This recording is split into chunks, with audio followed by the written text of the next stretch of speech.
One of the most exciting and innovative aspects of treating valve disease has come along in the last decade or so, in which through very innovative high-tech research we've developed valves that can be implanted with a catheter. That is, you can replace the aortic valve, not the mitral valve, but the aortic valve with a catheter without having open heart surgery.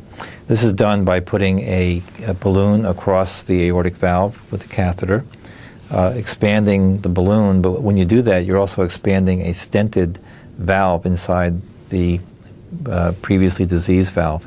And so when you deflate the balloon and remove the catheter, you now have replaced the valve with what we call a transcatheter aortic valve replacement.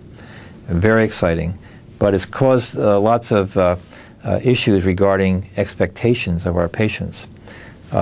This new technology, although very exciting and has been performed perhaps 40,000 times worldwide, and we have approved valves in the United States and new valves that are coming down the pipeline in trials right now that may even be better than the current design.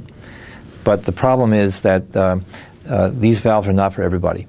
Right now they're only indicated in people who are very sick, in whom the other medical aspects of their condition may be unrelated to their heart entirely.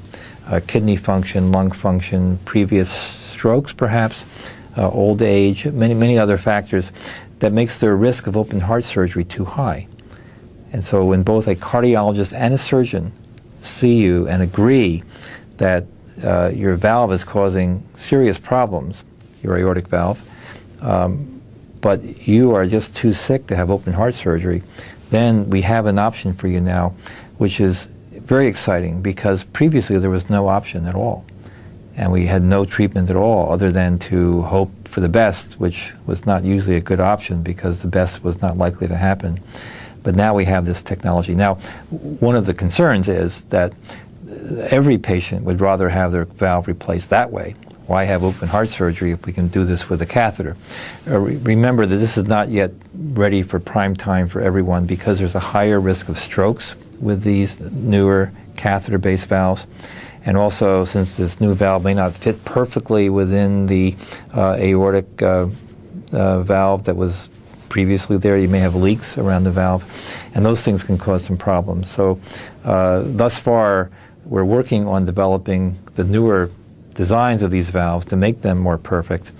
But if someone says that you need to have a valve replacement and you're too healthy, which is good news, for the transcatheter valves, it's better to have it done surgically, and that's what we recommend for all of our patients.